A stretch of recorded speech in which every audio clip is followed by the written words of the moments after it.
Gen Z is the most educated generation in history, but also the most broke.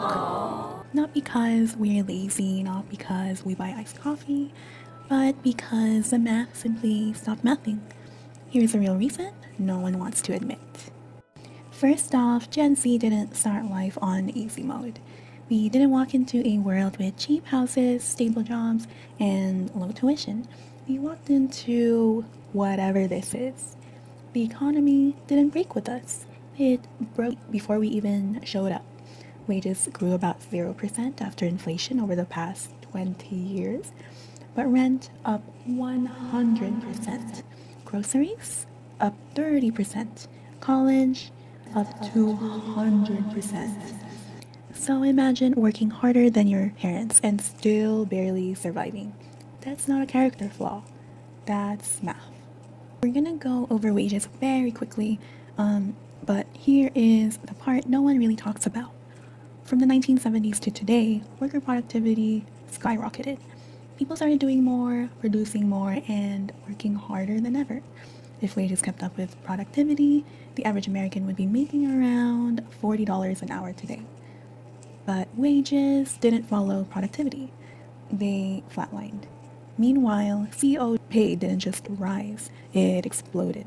In the last few decades, executive pay grew by over 1,200%, while the average worker's pay grew by around 15% after inflation.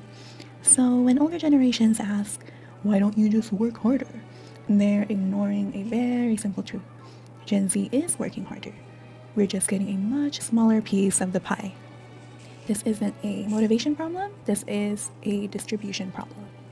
Secondly, people also forget what entry level used to mean. Today, entry level means 3 years of experience, a bachelor's degree, knowing Excel, Python, React, and being able to lift 50 pounds for a job that pays only $18 to $22 an hour. It's not that Gen Z doesn't want to work, it's that companies want experience without paying for it. A young adult in the 1990s could live alone on a single paycheck. Today, living alone is basically a luxury subscription, like your Netflix or your DoorDash Plus.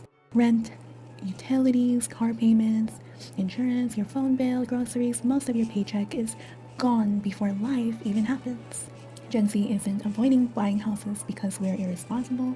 We're avoiding it because simple survival already costs what a mortgage used to. Thirdly, there's mental health, right?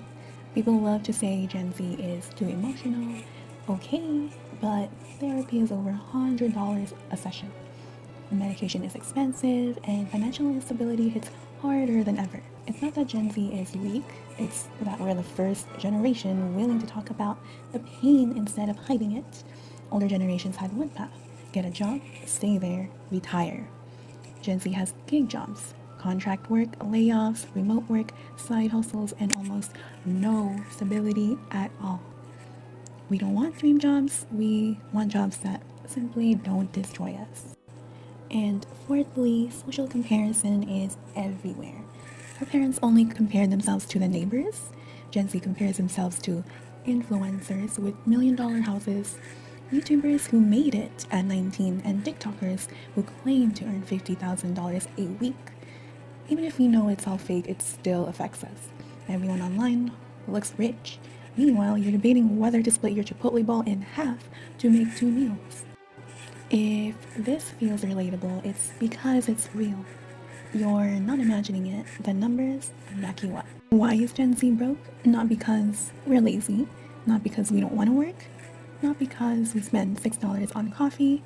Gen Z is broke because the cost of living exploded and wages didn't. Housing became impossible. Job requirements became unrealistic. Mental health is expensive and social pressure is everywhere. Gen Z didn't fail the economy failed Gen Z. This is Boopy, and you're watching Boopy Decode. Talking about this stuff isn't really complaining, it's survival in my opinion. Like the video for more honest breakdowns about money, society, gaming, and the struggle we're all living through. Oh, and don't forget to subscribe. Bye guys!